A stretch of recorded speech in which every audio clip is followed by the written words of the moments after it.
Olá! Hoje nós estamos gravando o nosso primeiro podcast. É um prazer estar aqui com uma pessoa muito especial. Eu sou a Karina Braga e estou aqui com o Flávio, uma pessoa que inspira, que me incentiva e que domina a comunicação. Flávio, nós queríamos saber, quem é o Flávio? Bom, primeiro, Karina, agradeço pelo convite, né? Muito obrigado. E quando você fala assim, o cara domina a comunicação, a gente já pensa, pô, como assim, né? Como assim? Deixa eu me ajeitar aqui para ver se é isso mesmo, né? É prazer enorme falar para todo mundo, para o teu público, né? Obrigado pelo convite. Obviamente, a gente vem arquitetando isso há um bom tempo. E que estúdio maravilhoso, né? Bonito. Obrigada. E quem que é o Flávio Silveira Júnior, né? Eu sou natural de Joinville, né? Então nasci aqui em Santa Catarina. Me criei na zona sul da cidade de Joinville. Eu nasci no bairro, eu me criei até aos 2 anos no bairro Guanabara, né? E depois eu fui para o Itaú, que é bem ali na divisa com o Guanabara, na parte ali pertinho, né? E ali perto da igreja São Judas Tadeu, do colégio Monsenhor Escarcelo, enfim, ali eu me criei e fiquei ali até os meus 24 anos de idade. E ali eu construí a minha infância, enfim, ali eu conheço o trilho que tem ali, que divide o Itaú do Guanabara, ali eu conheço cada pedrinha daquela ali. E ali eu me criei, né, na Zona Sul, bem legal. Ali você já começou fazendo história, então. Na verdade foi assim, né, eu estudava, eu fiz o Jardim de Infância Padre Carlos, né? E depois do Padre Carlos eu fui pro Colégio Elias Moreira. A partir da minha, acho que da terceira ou quarta série, eu já voltava a pé. Olha só, coisa que ninguém mais hoje faz. Voltar a pé para casa do colégio, desde da Getúlio Vargas, do Colégio Elias Moreira, até o Itaú, lá perto da igreja São Judas Tadeu. E detalhe, eu voltava pela Santa Catarina e depois entrava ali na ferrovia e vinha a pé sozinho pelo trilho. Sei lá, 9, 10 anos de idade, coisa que não faz mais. E na minha cabeça eu ficava pensando assim, eu ficava dando notícias, eu ficava narrando o carro que passava na rua, eu era maluco porque eu ficava contando as coisas, porque de manhã cedo, quando eu acordava, eu ouvia Osni Martins. E aquilo ali eu falei, caramba, olha que legal isso daí, cara. E eu ficava, enfim, foi assim que começou a surgir um pouquinho a história da comunicação lá, que, segundo a minha mãe, né, começou a surgir assim, que eu tava sempre falando sozinho. Eu tinha os meus amigos, meus amiguinhos na minha cabeça, né? E com 6 anos de idade, a minha mãe conta, mas eu não lembro disso, né? Com 6 anos de idade, ela fala pra mim até hoje que eu chutava a bola no muro e eu ficava narrando como se eu fosse um jogador. Então eu chutava a bola e eu era tão ruim porque eu chutava a bola e quando eu errava, que eu fazia um desenho na parede, e atenção, e lá vai, e Marcelinho Carioca, e Viola, e chuta pra fora. Meu Deus, como ele é burro, como ele é ruim. Eu narrava dessa forma, assim, entendeu? E coincidentemente, né, o meu pai sempre trabalhou na comunicação. Na época ele trabalhava na Rádio Globo, né, Rádio Globo, Rádio Cultura, Joinville, e um dia ele me levou no Ernestão. Só que eu não sabia, não entendia que meu pai era da comunicação, porque eu era muito novo. Eu não entendi que meu pai falava no rádio. Certo. Quando ele me levou no Ernestão, eu falei bem assim, caramba, meu pai fala no microfone ali e sai nessa caixa aqui? Ah, então meu pai faz igual aquele rapaz que eu ouço de manhã. E aí eu pensei assim, caramba, eu quero fazer isso na minha vida. E a partir dali eu viciei na comunicação. E aí, de um caminho, de um percurso da escola, de uma brincadeira, chutando a bola no muro, e depois de uma visita no campo, surgiu essa percepção Sim, pela comunicação. pela comunicação. Foi quando eu tive a oportunidade. Aí, obviamente, né? Você tem ali a sua adolescência, que daí acaba tirando um pouco. Ah, não quero mais saber disso. Aquela coisa de menino, né? E eu, quando eu tinha 10, 11 anos de idade, eu queria ser piloto de Fórmula 1, porque eu assistia Ayrton Senna. Sim. Né? Então, eu vi praticamente ali, quando o Ayrton Senna morreu, eu já tinha 15 anos, então eu acompanhei bastante a carreira do Ayrton Senna. Então, pô, eu queria ser piloto de Fórmula 1, pô, viagem, né? Queria ser piloto de avião, viagem. Queria ser bombeiro, viagem, aquelas coisas todas. Queria ser narrador, pô, nada a ver. Aí vem a adolescência, e na adolescência a gente tem aquele hiato entre o que tu tinha na infância, dos teus sonhos da infância, até chegar na pós-adolescência, quando você chega na Sim. vida adulta, vamos dizer assim. E aí, nesse meio, eu me encantei pela dança. Caramba, dança de rua, pô, que legal isso daqui. Daí eu pintava o cabelo de amarelo, eu pegava e comprava papel crepom, passava na cabeça, era vermelho, era azul, era verde, eu acabava com o meu cabelo. E aí eu falei bem assim, eu preciso fazer dança de rua. Porque um dia eu vi no Raul Gil o Dança de Rua do Brasil, que era um grupo de Santos muito famoso de dança de rua. E aí em Joinville nós temos o maior festival de dança do mundo. Por que não, né? Por que não? E eu vi aqueles caras dando aqueles saltos e não sei o que. Eu falei, eu vou fazer isso daí. Eu vou aprender isso daí. E aí eu chamei 2, 3 amigos, eu comecei a aprender. Participei do Festival de Dança de Joinville de 99, 97, 98, 99. Ganhei um festival de dança. Fui ser professor de dança. Enfim, aí a comunicação foi pro lado.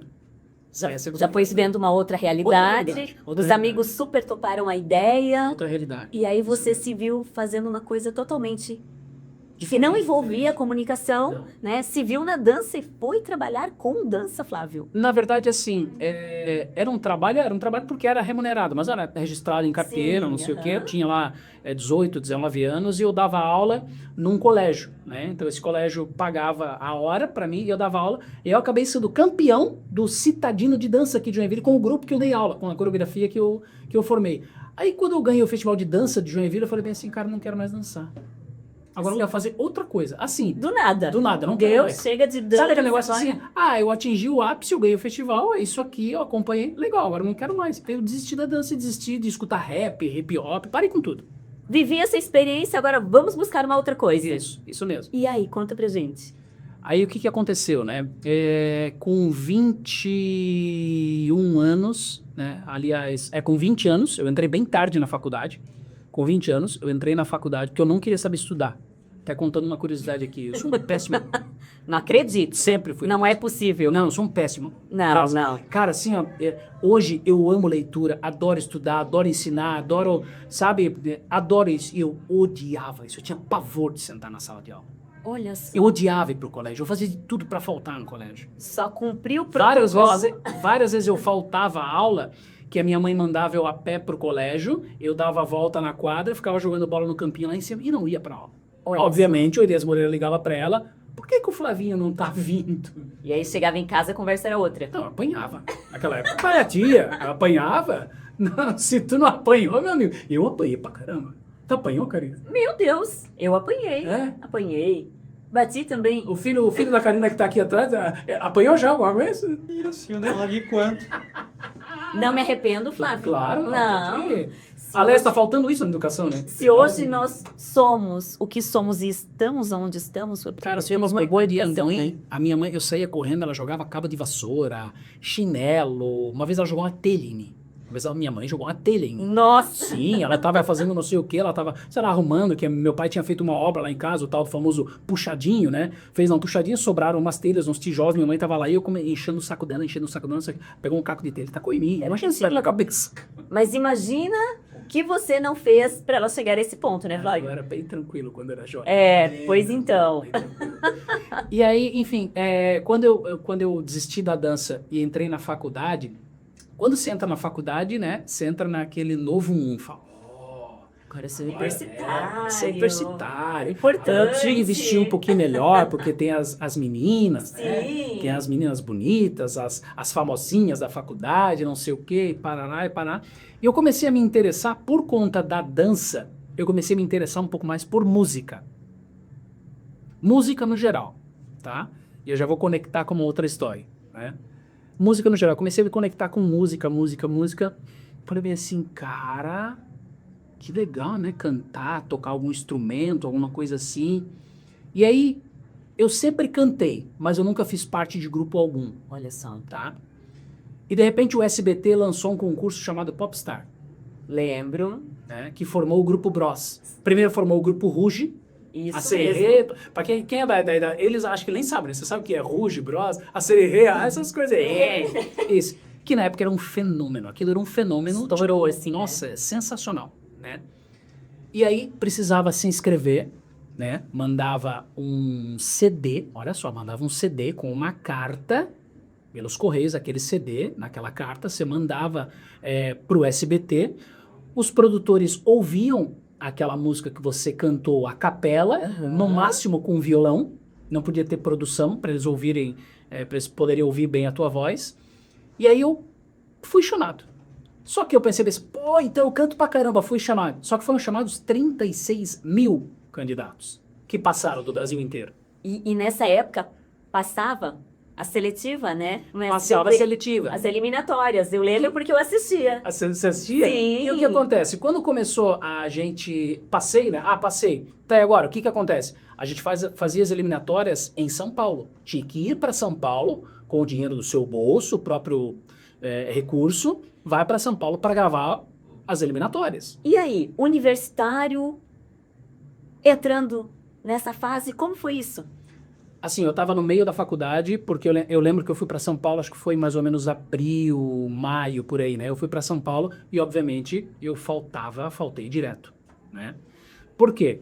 Porque na minha cabeça, né, como a gente já havia assistido o programa lá do Ruge, eu percebi assim, em 15, 20 dias, faz as eliminatórias, escolhe e vem pra cá. Não. Hoje a gente tem acesso a tudo, mas naquela época a gente não tinha acesso a nada, não sabia como é que era um bastidor. A gente gravava num dia e passava isso daqui a 3, 4 meses. E era canal aberto, né? Era aberto, era uma potência gigantesca. E o que acontece? Nesse tempo até passar, você ficava em São Paulo. Olha só. E a gente ficava gravando, então gravava um programa. O que acontece? O primeiro programa foi gravado no Sambódromo, em São Paulo. 36 mil candidatos. Eles passaram durante 3 dias. Cada um com número. Um número. Eles dentro. passavam com a prancheta, né? Ouvia, sei lá, 5 segundos você cantando, anotava se tu passava a próxima fase ou não. De 36 mil caiu para a metade, daí de 36 mil foi mais ou menos ali para uns 15, 10 mil. De 10 mil foi para 5. De 5 foi para 2.000, 2.500, 2.500 foi para 1.000, aí de 1.000 foi descendo 900, 800, 600, parará, até chegar em 60 garotos. E todas essas eliminatórias eram no Teatro Elis Regina, mas em São Paulo. Você chegava no teatro, como é na Globo que a gente vê, sabe? 4 cadeiras, o cara entra lá e, canta uma música aí, não sei o quê. E a gente ia lá e cantava a capela, né? Entra lá e vai lá, entra o Flávio. Eu lembro que eu cantei Charlie Brown, Cidade Negra, Skank, Jota Quest, era isso. Uhum. Pop. Eu gostava disso. E você Pop que escolhia o repertório? A gente que escolheu o repertório, né? Legal. E quando 2 dias depois eu voltava daí pra casa, né? Pra casa que eu estava de favor, na casa do primo de uma ex-namorada minha. Eu pedi esse favor pra ficar na casa dele, do Robson. E aí fiquei lá, e aí eu voltava pra casa esperando, vamos ver quando que eles vão entrar em contato comigo. Dava o telefone fixo da casa dele, e a produção entrava em contato com esse telefone fixo, falava, o Flávio tá por aí, tá? Flávio, posso falar com você? Oi, tudo bem? Flávio aqui é da produção do Popstar, você passou para a próxima etapa, é na próxima quinta-feira, local tal. E tinha que estar lá. Tinha que estar lá. E eu fui indo, e o dinheiro foi acabando. E eu aí? em São Paulo, Claro. né? E o dinheiro foi acabando. Só que, logicamente, o Robson me deu todo o suporte, enfim, quando chegou um momento que realmente eu não tinha mais recurso, meu pai e minha mãe tinham acabado de separar, né? Para pagar minha faculdade, eu trabalhava no Xerox da faculdade, então eu não tinha realmente condições, assim, de ter um dinheiro, tipo, né? Não passei dificuldade, mas foi difícil, entende? Sabe como cresceu. Isso, exatamente. Chega a batalha. E aí o Robson foi me ajudando, enfim, fui passando, né? Porque tinha que comprar comida, aí ia no supermercado comprar uma bolachinha, pegava metrô, não sei o que, para ir lá pro centro de São Paulo e fazer tudo isso. E até que chegou um momento que a gente chegou em 60 candidatos.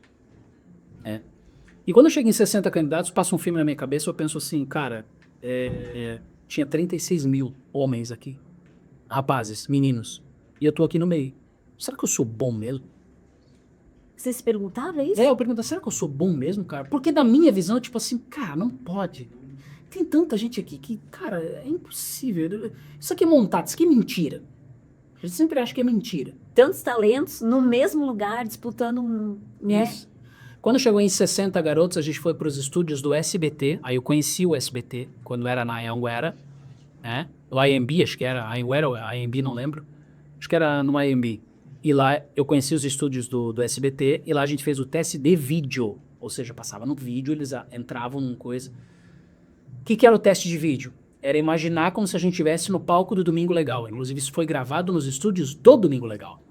Então eu via aquele estúdio vazio, eu falava, caramba, cara, aqui já veio tal cantor, tal, não sei o que, aqui é o Gugu Liberato, não sei. Eu tava lá no SBT, câmera pra caramba, um monte de gente, maquiagem, foi a primeira vez que fizeram maquiagem em mim. Olha aí, vislumbrando sucesso Não, já. até hoje, cara, eu faço sobrancelha, sabe por quê? Porque lá atrás Daquele fizeram, dia. pô, que legal, gostei disso daí.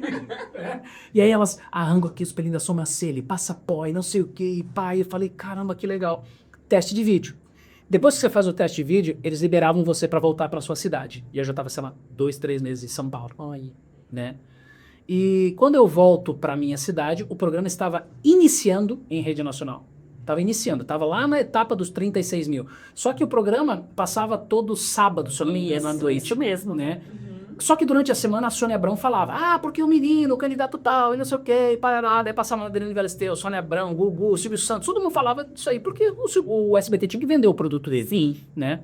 Quando chegou em 60 candidatos, a gente veio eu vim para minha cidade, para Joinville, e depois de 7 dias, uma semana, eles entravam em contato no nosso telefone fixo da nossa casa, então a gente sabia, a gente vai te ligar, exemplo, né? No dia 10 de abril, às 15 horas, perfeito? Cara, eu lembro que nesse dia eu acordei muito cedo, sei lá, 4h30, 5 horas da manhã. A minha mãe acordou muito cedo. O meu pai era separado da minha mãe, mas nesse dia ele foi lá em casa para esperar a ligação, né? E quem liga para minha casa? Rick Bonadio.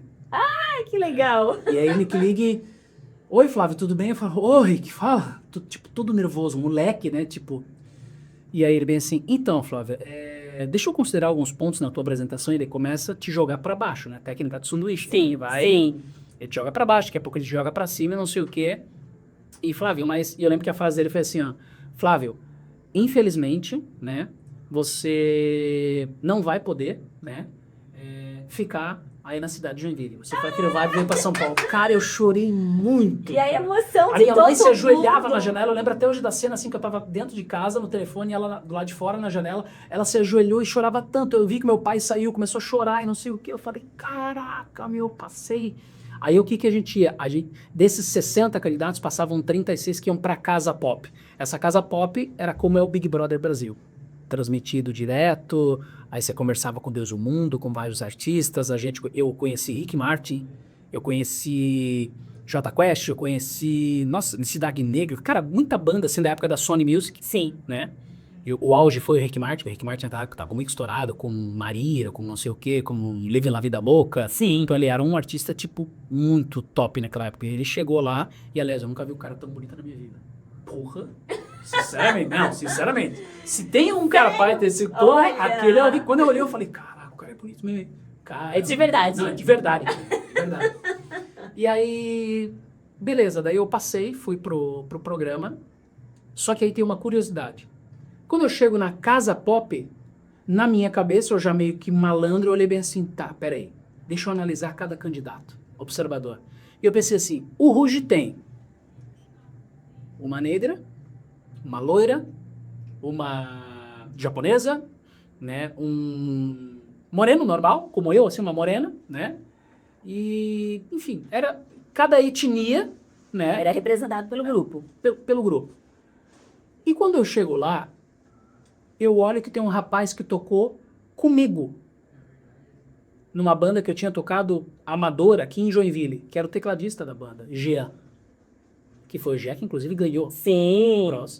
Quando eu cheguei na casa, que tinham 36 candidatos, eu olhei assim, eu falei, cara, o Jean. Eu fiquei feliz por encontrar ele, mas ao mesmo tempo dentro de mim eu falei assim, perdi.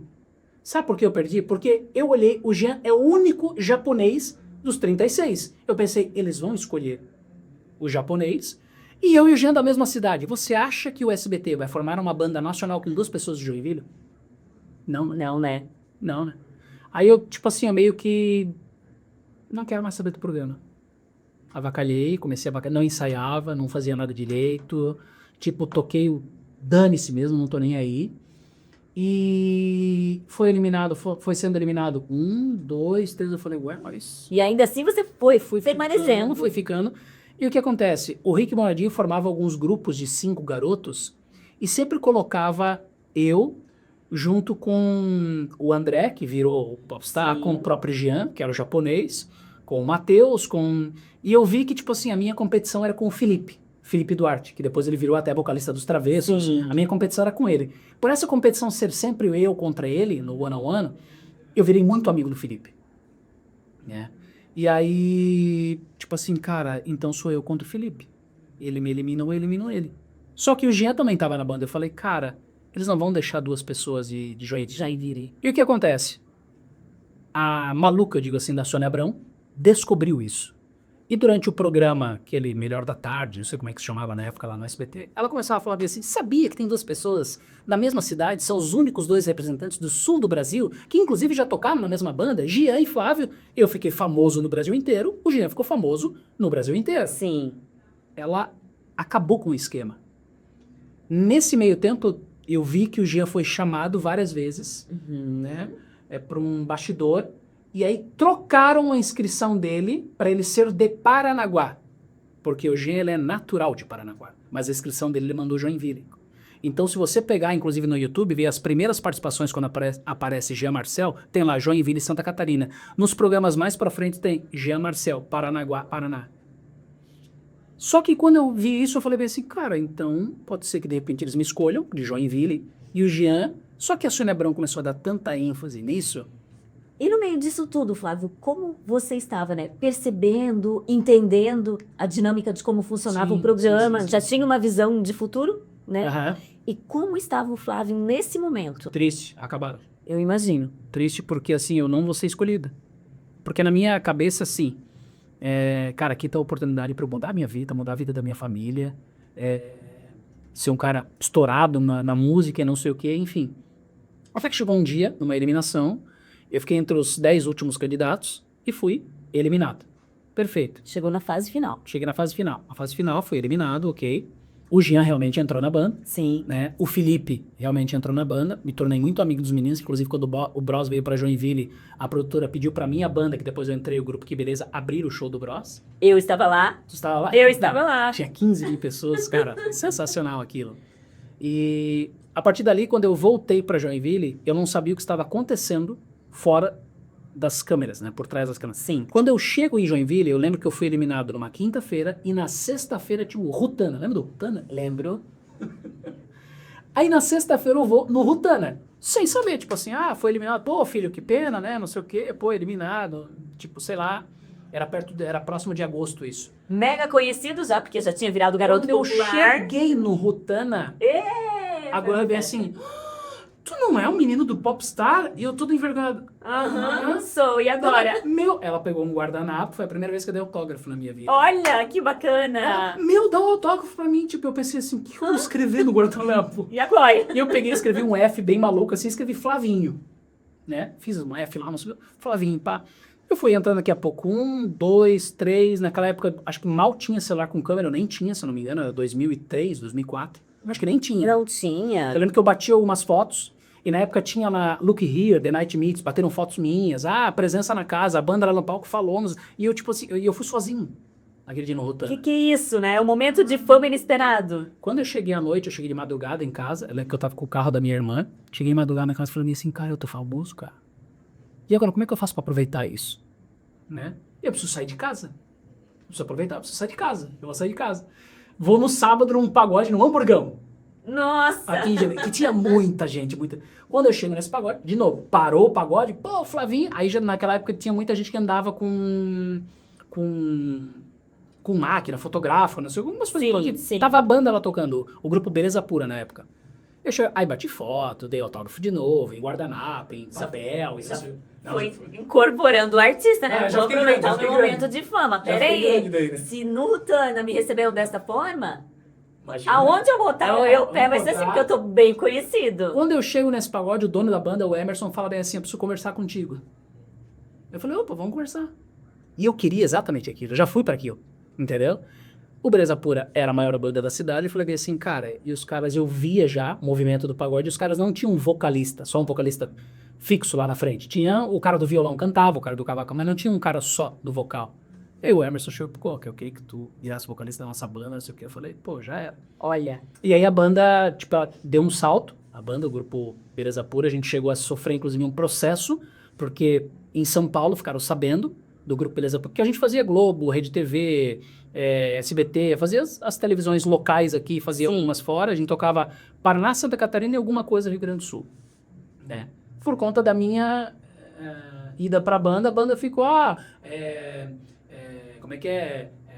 Grupo Beleza Pura, com um novo vocalista, Flávio Júnior, Flávio do Popstar, isso, Flávio Popstar, não sei o que, tipo, era isso. Aí anunciava na rádio isso, eu fazia muita chamada de rádio, não sei o que, e a banda acabou ficando famosa, não sei o que, enfim.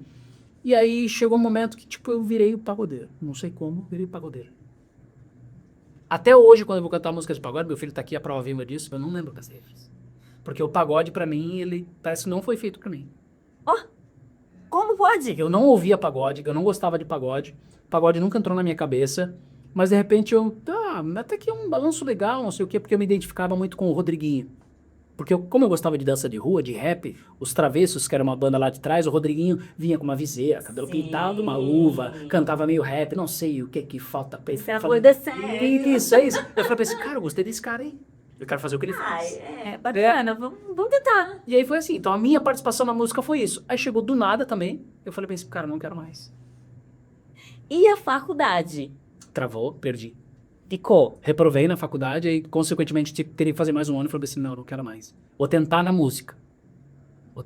E aí começou assim. Meu pai brigou comigo, obviamente. Minha mãe também me encheu o saco. Não, porque tem que estudar, tem que estudar, tem que estudar, tem que estudar. Eu falei, não, eu vou ser músico, né? Vou ser músico, vou ganhar alguma coisa. Só que, se hoje já é difícil pra alguém aqui de Joinville estourar, imagina naquela época, né?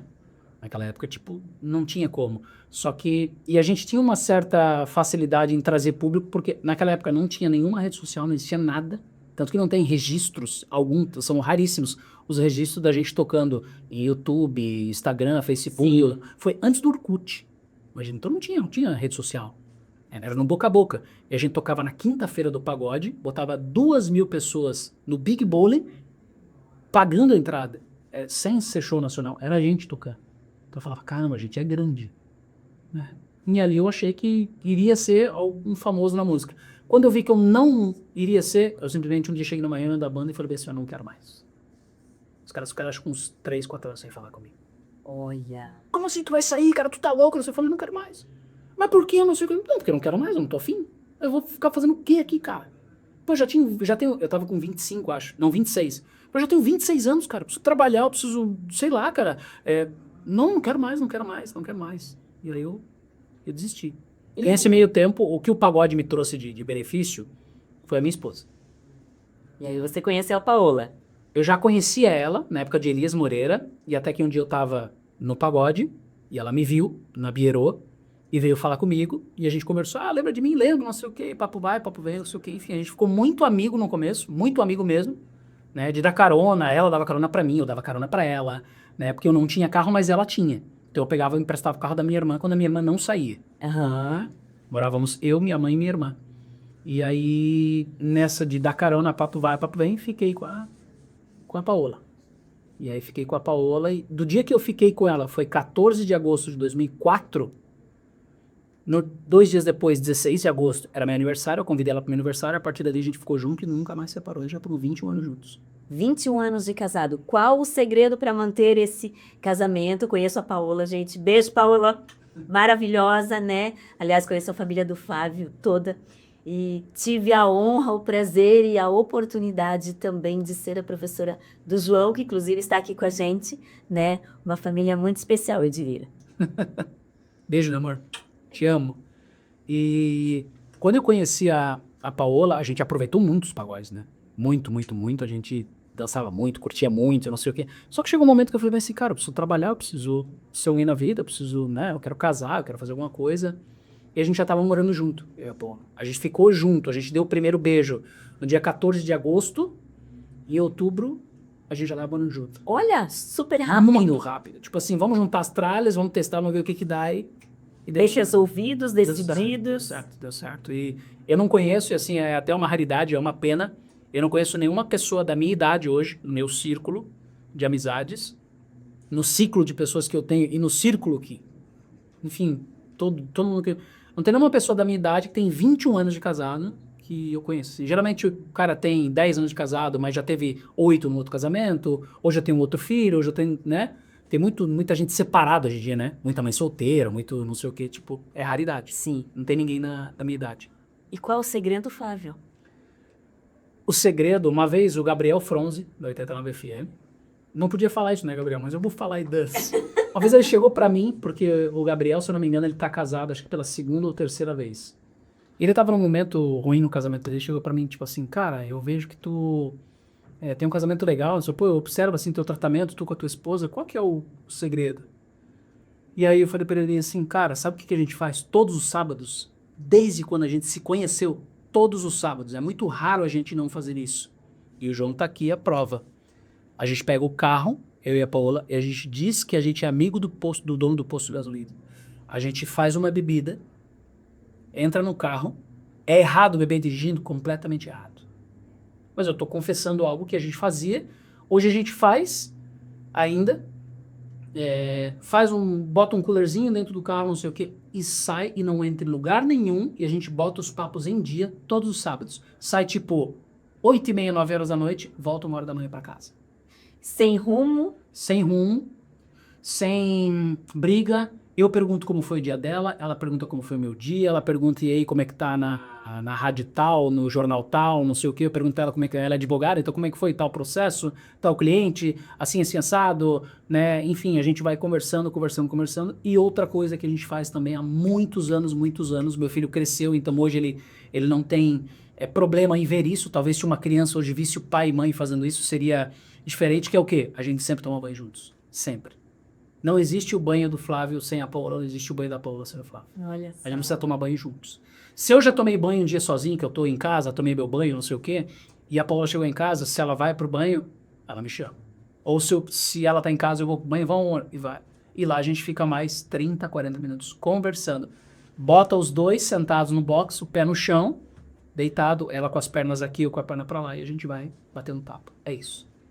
Esse pra mim é o segredo de ficar 21 anos casado. E o segredo do relacionamento é a comunicação também, né? É tirar o tempo, é fazer diferente. Eu também, sou casada há 20 anos. Ótimo, aí. Bastante tempo também.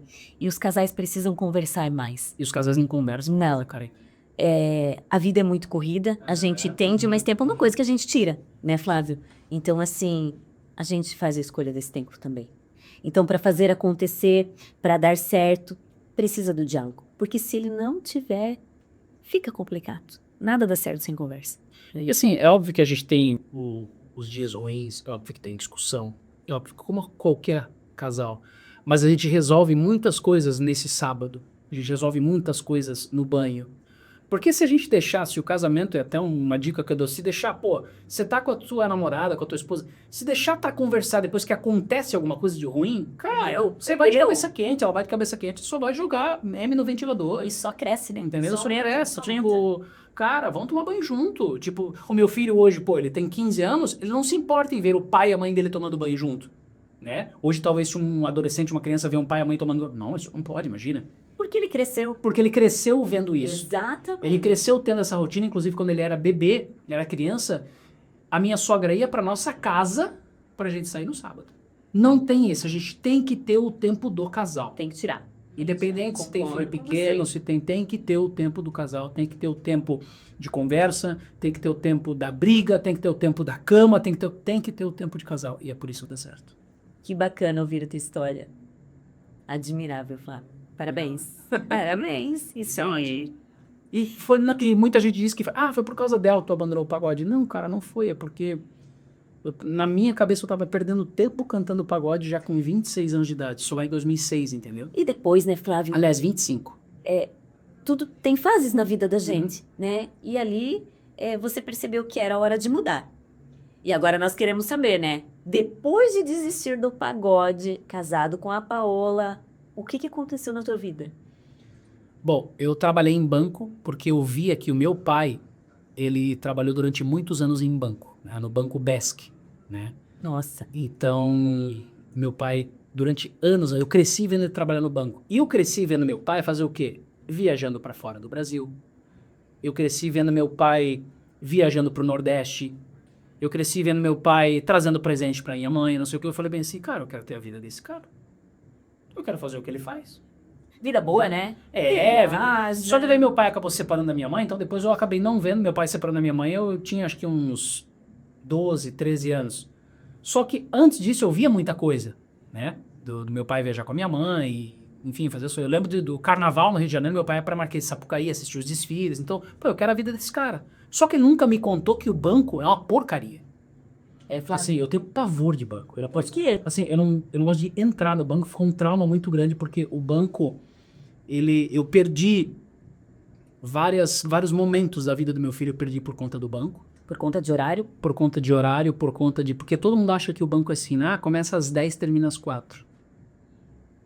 Começa às 8 da manhã e termina às 6, às vezes termina às 7, às vezes termina às 8. Banco é o lugar que mais tem meta na vida. Tem meta de tudo. É meta do cara que não pode sair da carteira, é meta de empréstimo, é meta de vender produto ruim, é meta de investimento, é meta de dinheiro na conta, quanto tempo mais parado. Cara, todos os produtos, tu imagina, produtos financeiros dentro do banco, a gente tem que vender e tem que bater. Meta de abrir novas contas, meta de não deixar fechar contas, entende? Então eu trabalhei num banco que a pressão era muito grande. E nessa pressão que era muito grande, eu lembro muito bem de meu filho com, sei lá, 3 anos, 4 anos de idade, ele falava assim, ele me chamava de Tei, não chamava de pai, chamava de Tei.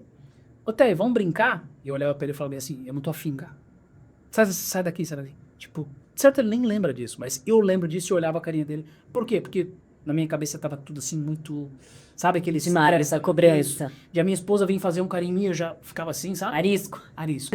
Era assim. Então foi uma fase boa financeiramente e ruim Sabe que você falando me passa um filme emocionalmente. dos dias que o João ficava na porta da escola comigo, na porta da sala. Você sempre muito apressado. Horário, Isso, horário. Tá tudo certo, prof, tá tudo certo. E o João vinha comigo, Flávio saía correndo. Eu lembro disso. Sempre na correria, sempre porque era muita meta.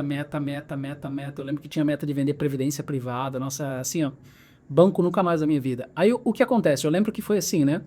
Eu lembro que o ano que eu fui demitido do banco, eu fiquei muitos anos no banco, e eu lembro que o ano que eu fui... Teve um ano, eu não lembro qual o ano agora, mas eu lembro que um ano anterior, no mês de dezembro, existia ainda a revista impressa, né? O banco fazia a revista do banco. E eu saí na capa da revista do banco como o melhor gerente de relacionamento do sul do Brasil. Um ano, 4 meses depois, eu fui demitido por não bater meta. É assim, banco é isso, amigão. Não bateu meta é rua, que é um número. E aí, saiu super frustrado. Completamente frustrado. Peguei a rescisão, obviamente, um bom valor, só que te sustenta Por um período? por um período. Aham. Me sustentou durante uns 8 meses. E o banco foi tão ruim para mim, eu digo, porque quando eu fui pro mercado para entregar currículo, aqui que as empresas falavam, não, Tem que abrir conta. não é Não? isso. Quando eu fui entregar currículo, o cara veio assim, não, putz, cara trabalhando em banco, não tem vaga para ele aqui. Porque o currículo era bom demais, cursos de não sei o quê, e N cursos que você faz no banco, você faz uma porrada de curso. Currículo enorme. Gerente de banco, não sei o quê. Eu falei, cara, esse cara não vai trabalhar aqui, não cabe ele aqui. Eu literalmente fiquei assim, cara, me ferrei. E foi bem na época, lembrei, foi acho que 2015 ou 2016 que teve o impeachment da Dilma, que o Brasil tava uma tinha decadência total. Quando caiu o governo, não sei o quê. Então, tipo assim, ninguém tava contratando. Tava horrível. Tava péssimo. Tava na transição Dilma-Temer. Depois, enfim, cara, assim, ó, foi um momento horrível do país. E eu num banco, então os bancos estavam demitindo. E os próprios bancos estavam fazendo antecipação de quem tava, tipo, falta 2 anos para se aposentar. Já antecipa a aposentadoria desse cara, porque não dá mais. Porque tava fazendo a transição da agência virtual. Uhum. Tava começando a agência virtual. Sim. Hoje, dificilmente agora tem o banco físico. A pessoa não vai mais físico. Tem ainda, né, a estrutura, mas não vai mais no banco. Você faz tudo virtual, resolve. Você tem tudo virtual. Tava começando aquela transição, então muita gente tava sendo demitida. Porque você boia lá alguém, o trabalho de 5, 6, um consegue fazer. Exatamente. Entende? Então não tinha vaga. Aí o meu cunhado, Jefferson, conseguiu para mim uma vaga numa concessionária. Porque ele trabalhava, era representante de óleo não sei se da Shell, da Pirana, sei lá, alguma coisa assim. E ele conseguiu. E daí eu lembro que na entrevista, o Jorge, que me contratou, ele falou assim, cara, você sabe que tu vai ganhar R$2.500? Com comissão. Na verdade é 1.800, com comissão tu vai ganhar 2.500. Bora, né, cara? Tô desempregado. Preciso. Isso. E daí eu fui trabalhar nessa concessionária, que era a Ford. E o que aconteceu com a Ford em Joinville? Fechou. Lembra que tinha Ford Dimas ali na rua tocando? Eu trabalhando bonitinho, pau, não sei o que. Daqui a pouco eu tava de férias, eu tinha pego minhas primeiras férias. O chefe de oficina me liga e fala assim, Flávio, cara, acho que tu não vai voltar não, irmão. Por quê? Assim. Como assim? Não, porque o grupo Dimas foi comprado e cada cidade polo, agora em Joinville é uma cidade polo, vai ter só uma concessionária da Ford. Porque tinha Global Vel Ford aqui em Joinville e Ford Dimas aqui em Joinville. As duas eram concorrentes. Sim. Né? E a Global Vel pegou a Dimas aqui em Joinville. E a Dimas pegou a Globovel lá em Floripa. Então houve essa troca de concessionárias. E aí, vai pra Floripa? Flávio? Óbvio que não. Sou casado. Aí, a rua. Caneta. Demissão, caneta. Lá vai falar. Aí, graças a Deus, essa passagem nessa concessionária, eu fui pra Fiat. Aí eu fui ser gerente da Fiat. Já tinha experiência. Já tinha experiência, Já, já tinha se encontrado no mercado de Isso, legal, pô. Aí eu já fui até pra um cargo, pô, já fui pra ser gerente. Melhorzinho já. Isso, melhorzinho, né? Aí, de repente, vem o quê? Pandemia. Ai. O que aconteceu? Tchau. Demissão de novo. Tchau, valeu, Flávio. Rua. Beleza, vamos ser demitidos de novo. E num período bem difícil. Não, mas quem foi demitido na pandemia, acabou. Tem, e aí, vai conseguir emprego aonde? E eu lembro que, tipo assim, quando fechou tudo, na pandemia, eu ainda tava empregado, né? Porque eu vi aquela live da Marília Mendonça, a live do Gustavo Lima. Sim. Pô, legal pra caramba, pelo menos eu tô trabalhando, graças a Deus eu tenho emprego. E no começo era um oba-oba. Vai ficar Eu uns lembro que eu 15 fiz carne numa dias. segunda-feira, sabia? Sim. Então, Todo mundo, né? Trabalha em pô, escola. férias, legal, porque vai acabar, Vai, aquela mês semana... das férias, Isso. legal. Vai ficar uns 15, 20 dias, depois todo mundo Isso. volta. Vamos curtir, vamos aproveitar. E não foi o que Não aconteceu. foi. E aí, como eu era o cara, um dos mais novos da concessionária, obviamente a concessionária não vendendo, não abrindo, não sei o quê, demite os mais novos porque a rescisão é mais barata. Então é caro. Eu entendi isso. E além da rescisão, já tinha um cargo um pouco melhor também. Isso, exatamente. Claro. Então vamos demitir. Não só eu fui demitido, vários mecânicos também foram demitidos. Alguns tinham 2 chefes de oficina, um dos 2 foi demitido, o cara da lataria foi demitido. Perfeito, né? E aí foi demitido. Aí, cara, de novo eu, tipo, meu, o que eu vou fazer, cara? Putz, concessionária, será que eu vou pra concessionária de novo?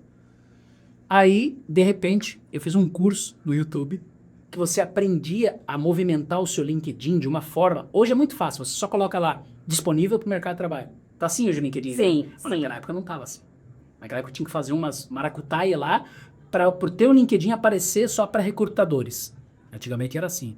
E eu lembro que eu fiz um curso gratuito no YouTube de como movimentar teu LinkedIn só para que as empresas vejam. Aí veio uma empresa chamada Ecoville. Ecoville. Aí quando... Quem é de Joinville? Pô, conhece a Ecoville? Claro. É, loja de produto de limpeza. A Ecoville mandou uma mensagem no meu celular. Eu lembro até hoje o nome da menina, Thaís. Ela mandou uma mensagem no meu celular. E falou bem assim... Oi, Flávio, tudo bem? Eu recebi aqui, eu vi o seu LinkedIn, não sei o que, não sei o que, não sei o que. Eu lembro que eu conversei através do direct ali do LinkedIn, sabe? Né? As mensagens do LinkedIn. E a gente trocou, ela pegou meu número do WhatsApp, mandou um WhatsApp pra mim. Marcamos uma entrevista. Nessa de marcar a entrevista, que é coisa muito rápida, porque ela era a menina do RH, Sim. a minha esposa chegou em casa do trabalho, eu falei pra ela assim, Paula, a Ecoville... Não, porra. Pô, eu trabalho em banco, gerente de concessionária, eu não vou vender produto de limpeza, nada contra, mas não, isso não é pra mim. Sendo um idiota, né? Arrogante, falar isso, né? Mas tava desempregado e falando isso. Precisava, Tipo, né? E ela, amor, será? Mas eles não iam pelo teu currículo, não iam te chamar pra ser balconista da Ecoville. Como assim? Aí eu, puta, cara. E eu lembro até hoje, a entrevista era 5 horas da tarde, 17 horas lembra do antigo Piazza Itália aqui em Joinville? Sim. Ali funcionava a sede da Ecoville. O que acontece? Era 17 horas a entrevista. Eu lembro que eu liguei pra minha esposa, tipo, 4h30 da tarde, e falei assim, Paula, desculpa, mas eu não vou. E tava um calor de que nem hoje, assim. Essa porcaria. Dane-se isso aí. Daqui a pouco chegou mais 5h05 da tarde, ela me ligou. Amor, vai lá ouvir. Tu não sabe nada? Eu cargo? Não, não sabe nem, eu não falo nada. Vai lá. A entrevista era às 5, eu tava em casa, roupa normal. Tranquilíssimo. 5h05, tipo, eu não ia. Dane-se, vou dar o calote, deixa que alguém me acha depois. O que acontece? Eu botei a roupa, tá bom, eu tomei banho, eu fiz tudo pra chegar atrasado mesmo.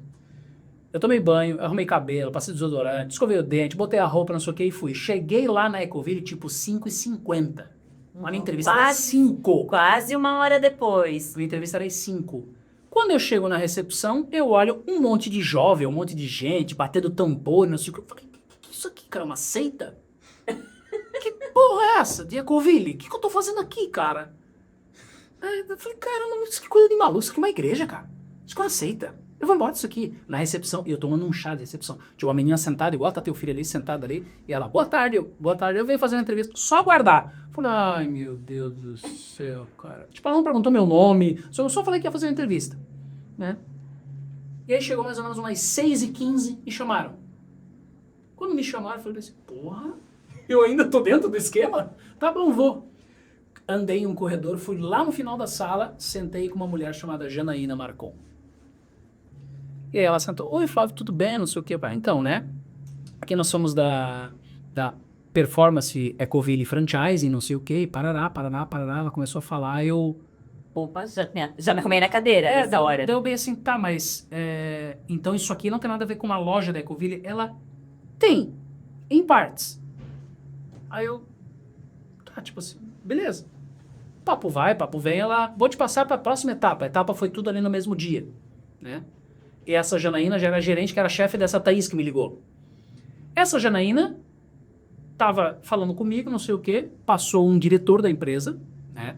Ronaldo Camargo, ele passa e me assim, o Ronaldo ele vai conversar um pouquinho contigo, só para conhecer um pouquinho mais da tua história, não sei o quê. Ela entregou meu currículo para ele, impresso, né? Ele sentou na minha frente e conversamos, sei lá, 5, 10 minutos, não sei o quê. E eu, então tá bom, eu até moro aqui perto, moro aqui no autocar, aqui para chegar aqui na Nita é de boa, não sei o quê. E eu na minha cabeça, tipo assim, com vergonha de perguntar, eu pensei assim, o cara não tá me falando do cargo, o cara não tá me falando remuneração, o cara não me falou se tem comissionamento, se não tem horário de trabalho. Cara, o que eu tô fazendo aqui, cara? O que é isso, né? Tipo, o que é isso, cara? Nisso, o Ronaldo chega e fala assim, tá chegando aqui o CEO da empresa, eu quero te apresentar. Tudo no mesmo Tudo dia, no no mesmo mesmo dia. horário. Isso já era tipo 7 e pouco da noite. Ele estava chegando na empresa, né? Quem tá chegando? Leonardo Castelo. Ele chega, vindo lá de longe, assim, no corredor, não sei o quê, daí eu fiquei olhando, ele todo tatuado, eu falei assim, quem é esse caminhoneiro? Uma corrente, camisa aberta, assim, uma corrente aqui, ele todo tatuado, eu falei, cara, que é isso? Cara, o que eu tô fazendo aqui? Eu louco pra ir embora. Perdendo meu tempo, gente. Louco pra ir embora. E aí, ele senta na minha frente e eu tinha assistido já o filme O Lobo de Wall Street. Né? E ele veio assim, cara, aqui a gente é uma... Aí ele me contou, aqui a gente é uma aceleradora de franquias, tem várias franquias, uma das franquias do grupo é a Ecoville, por isso que a Ecoville entrou em contato, que essa loja é minha, inclusive a marca é minha, então a gente vende franquias pro Brasil inteiro, não sei o que, e cara, quero saber se tu é um bom vendedor, vende pra mim essa caneta. Aí eu olhei pra cara dele e falei assim, eu tenho um cheque aqui de R$4.500, eu tenho um cheque aqui de 4,5 milhões, tem uma caneta aí pra assinar? Acabou. Que é a mesma estratégia do filme. Acabou. Entendeu? Aí ele veio assim, tu já assistiu o filme? Não sei o que. Não, tá tranquilo. Por mim, eu lembro que ele olhou pra Thaís assim, por mim, é Flávio, né? Isso. É esse. Por mim, tá contratado. E eu, tipo, tá, beleza. Eu saí sem saber cargo, sem saber horário, sem saber isso aqui. Mas tinha vaga garantida. Isso. No outro dia, em horário comercial, a Thaís entrou em contato comigo e aí sim, falou cargo, salário, não sei o que. Enfim, isso foi no dia 6 de julho de 2020. Em 23 de fevereiro do outro ano, eu era diretor dessa empresa. Eu passei por todos os cargos da empresa possíveis, porque quando eu chego no primeiro dia na 300 Franchising, que é uma escola de vendas, que eu recomendo para todo mundo aquilo, quando eu chego naquela empresa, eu olho para todo mundo, eu formo uma molecada assim, e eu lembro que eu fiz a seguinte pergunta para o Fernando. Eu falei bem assim, cara, por que todo mundo é feliz aqui, cara? Ele falou, mas porque esses moleques aqui, sua 19 anos, estão tudo ganhando 8 conto, 7. Tem moleque ganhando 10, tudo com 18 anos. Eu falei, porra, eu quero essa merda, Tony. E você não queria ir na entrevista. O Paola, hein, que conselho assertivo. E eu comecei lá com vendedor, de vendedor para gerente, de gerente para supervisor, de supervisor para coordenador, de coordenador para coordenador de área e não sei mais o que. Daqui a pouco eu comecei a gravar os webinários, porque eu era bom com câmera, microfone, comecei a gravar o webinário para as marcas e não sei o que, parará. Até que depois de 8 meses, eu virei diretor daquela empresa. Só que para virar diretor daquela empresa, eu lembro que quando eu cheguei na empresa, eu pensei bem assim, quem que é o tal do Ronaldo Camargo 33? Onde é que senta esse cara? Porque eu via que ele chegou com um carro, com uma X1. E eu falei bem assim, eu quero ter a vida desse cara aí. Como é que eu faço para chegar nele? Porque ele não é melhor do que eu, ele não é mais inteligente do que eu posso fazer tudo o que ele faz. Porque ele me entrevistou, eu já vi qual que é a dele. Eu comecei a sacar. E eu comecei a olhar, tipo assim, eu olhei o tênis dele, eu olhei a calça dele, eu olhava os livros que ele lia. E eu lembro que a minha mesa de vendas Eu colei na mesa dele e o gerente geralmente sentava do lado de lá. Eu era o único gerente de toda a 300 que sentava do lado de cá. Geralmente era do lado de lá, porque os vendedores levantavam para ir no meio para bater o tambor. Então o gerente sempre ficava na ponta. Eu era o único do lado de cá. Eu lembro que uma vez eu levei esporro do próprio aluno. Não, Flávio, você não pode sentar aqui. Eu falei, pô, cara, aqui é mais confortável para mim, porque o ar vem, né? Ah, não, tudo bem, mas, né, sabe como é que é? Senão todo mundo vai querendo. Mentira, eu queria ficar sentar perto dele, ouvir o que ele falava no telefone, com quem ele conversava, o livro que ele lia. E eu lembro que eu cheguei em casa e falei pra minha esposa, falei bem assim, eu vou ser diretor dessa empresa. Ela bem assim, tu é capaz. E eu virei diretor da empresa. Olha. E foi a partir da escola de Leonardo Castelo, Tiago Concer, Tiago Reis, enfim, todo mundo que você conhece assim, de vendas no Brasil, conheci todos eles, porque eles iam presencialmente dar treinamento pra gente na 300. E eu entrei na empresa na 300, tinha cerca de 60 pessoas, eu saí de lá, tinha mais de 600 pessoas. E eu comandava tudo aquilo lá, acima de mim só o Leonardo Castelo. Então eu cheguei no mesmo patamar do Ronaldo, dessa galera toda, virei diretor da empresa e até que um dia eu falei bem assim, cara, eu decidi comigo assim, se eu quiser ser rico, eu sou diretor da 300, mas se eu quiser ser milionário, eu vou ser empresário. E eu falei, cara, eu preciso fazer um negócio pra mim. E aí eu comecei a mexer os pauzinhos e papo vai, papo vem, e hoje eu consegui fazer as coisas que eu tanto queria. Por observar, dar um passo para trás no momento difícil, né? E ter essa visão de futuro também. E Flávio, a comunicação, né? A gente vê e percebe que você é bastante observador, Sim. detalhista, né? Mas e essa parte da comunicação? Como é que foi a comunicação comigo, né? Quando eu tinha lá meus 18 anos que eu queria trabalhar, eu lembro que eu cheguei pro meu pai, na época eu tava dando aula de dança de rua. Ganhava, sei lá, como se eu ganhasse 100 reais por semana. Ou seja, não é emprego, né? Era um bico. E eu falei pro meu pai assim, pô, pai, eu preciso trabalhar, cara. E eu era coordenador da Rádio Cultura aqui de Joinville. E ele veio assim, tá bom, faz o teu currículo aí, entrega aí, já que tu quer trabalhar em rádio, entrega nas rádios. E na época tinha muita rádio, né? Eu percebi assim, filho da mãe não quer que eu trabalhe aqui. Ele trabalhava no banco e era coordenador da rádio. Ele tinha 2 empregos, meu pai. E eles entrevistaram uma pessoa, 2 pessoas, 3 pessoas. Até que um dia meu pai, eu lembro que ele chegou pra mim e falou assim, abriu uma vaga lá na cultura, lá se tu quiser ir lá, vai lá e fala com o Laranja. Contra gosto. Isso, bem tipo assim, vai lá e vê o que... Aí eu fui.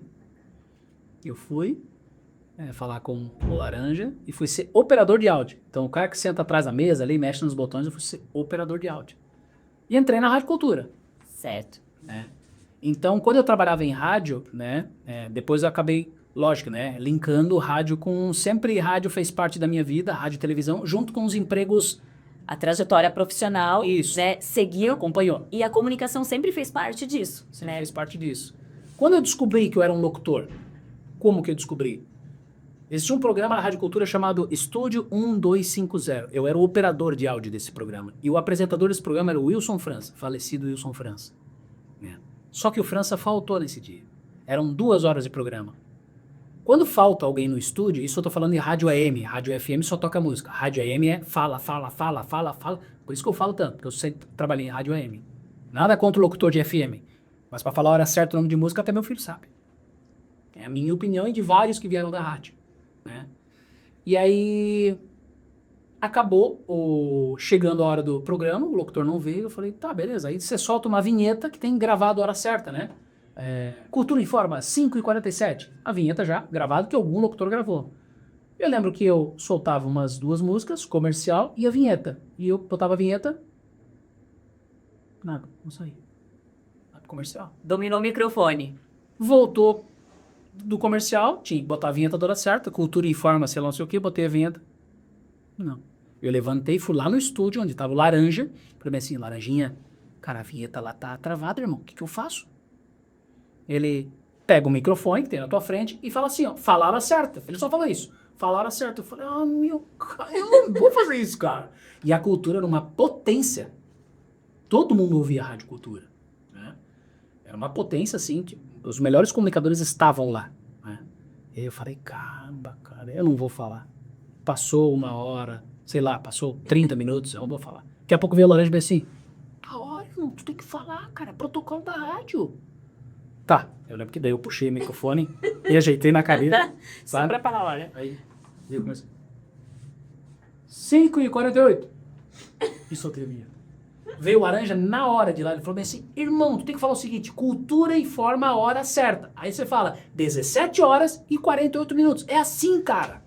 Tipo, bem puto, né? Falei, cara, meu Deus do céu, eu não vou fazer isso, cara. Tá, beleza. Fiz uma vez, fiz duas. Suando frio já. Suando frio, muito, nervoso. Muito. Quando chega no outro dia, eu trabalhando, passa o Rubens Melo, também falecido, dono da rádio, passou por mim e falou assim, Flávio, sobe lá que eu quero conversar contigo. Ai. Ele passou pelo aquário, né, pelo estúdio. Imagina que ali é uma porta, passa o dono da rádio, ele só passa e cumprimenta. Opa, porque ele parou na porta. Flávio, sobe lá que eu quero falar contigo. Eu falei, fodeu. Ele vai me perguntar o que aconteceu ontem, óbvio. Porque quem não tinha naquela época o DRT de jornalista, ou não tinha um negócio que fazia na SESC, na Associação dos Cronistas Esportivos de Santa Catarina, não podia falar em rádio, mas não fala nem oi, era proibido. Hoje qualquer um fala em rádio, qualquer pessoa fala em rádio hoje. Naquela época era muito restrito, né? E aí eu subi na sala dele, e quando eu subi lá ele bem assim, o que aconteceu ontem? Explica aí pra mim. Eu contei a história pra ele. Aí ele chegou e falou assim, mas tu sabe que você não pode falar no microfone, né? Você sabe que é completamente errado isso, eu posso levar uma multa. Por você não é credenciado para falar no microfone. E naquela época, né, eu tô falando isso de 99, 98 por aí, né? Existia a rádio escuta, que era o cara que ficava, era um funcionário que falava, era pago pra ficar ouvindo as porcarias sendo no ar, pra chegar, anotar e falar assim, ó, tal locutor falou errado, tal não sei o que, corta isso, faz aquilo. Era isso, tinha uma profissão disso daí. E aí, beleza, ele me botou muito medo. Até que eu lembro que ele deu a volta assim, eu aqui sentado assim, com a mão assim, né? E ele... Amanhã você vai pro estúdio e começa a gravar umas vinhetas lá, porque eu gostei bastante da tua voz. Filho de peixe, peixinho é. Falei, meu... Que legal. Aí eu entrei no estúdio, o primeiro comercial que eu gravei foi da faculdade Iasvide. Foi o primeiro comercial que eu gravei. A partir dali eu ganhei meu programa de rádio. Aí fui ter o programa Sábado Show. Substituí Eli Francisco.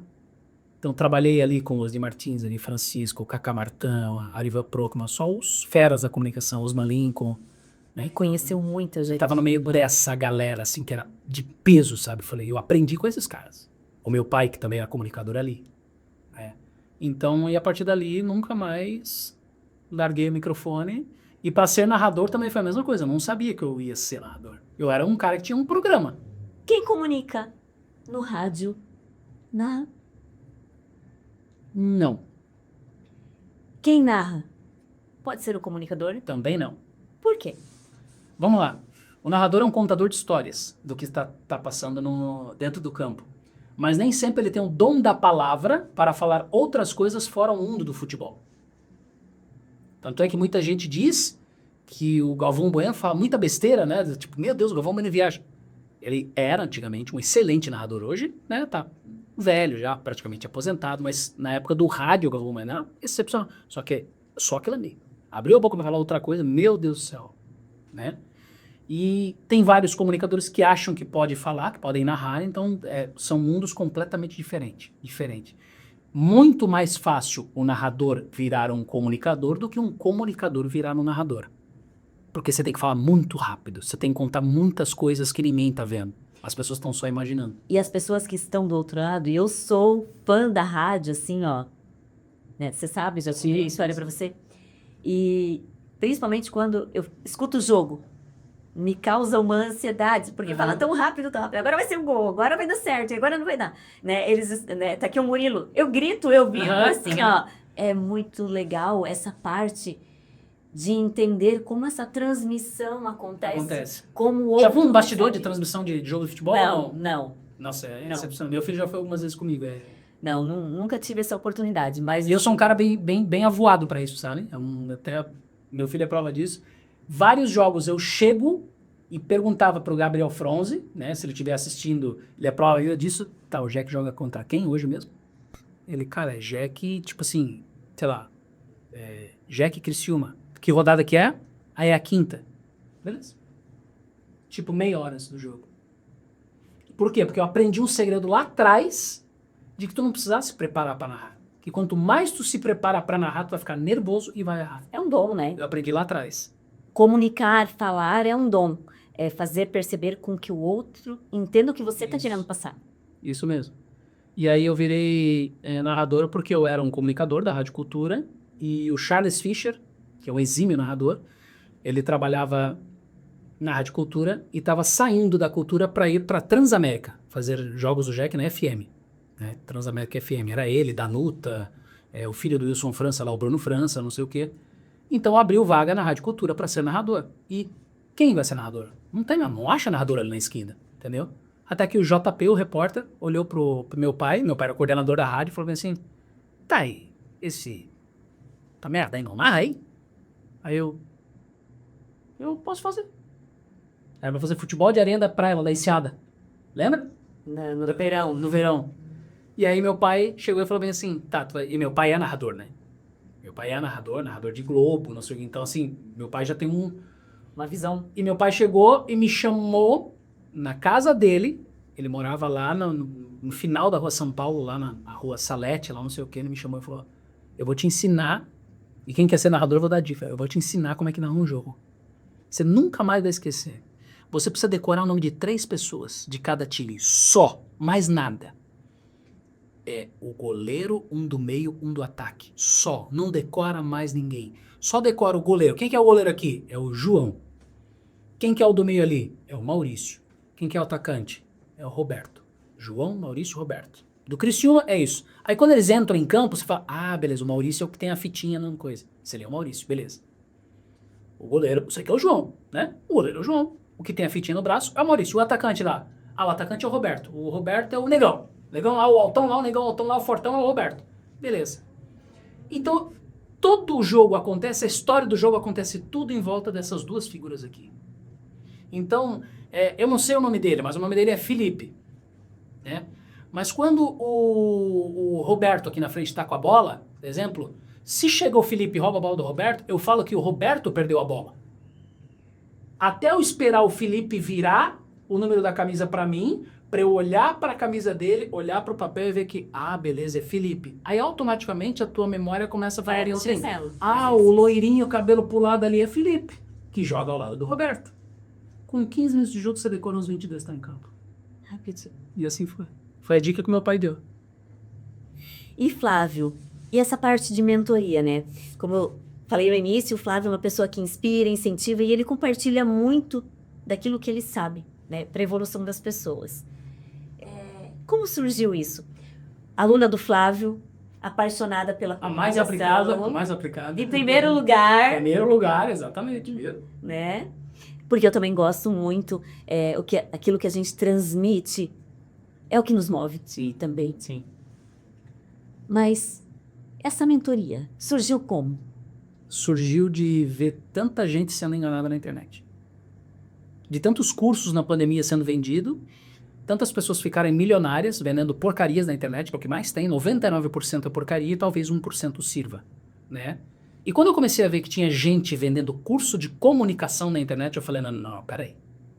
Você pode vender como ficar rico, como jogar, como ser um trader, como ser isso, como mexer no Instagram, como viralizar um vídeo, não, mas na comunicação não, queridão. Aí tu não vai enganar ninguém, não. E eu comecei a me revoltar com aquilo, olhar que, tipo assim, tinha...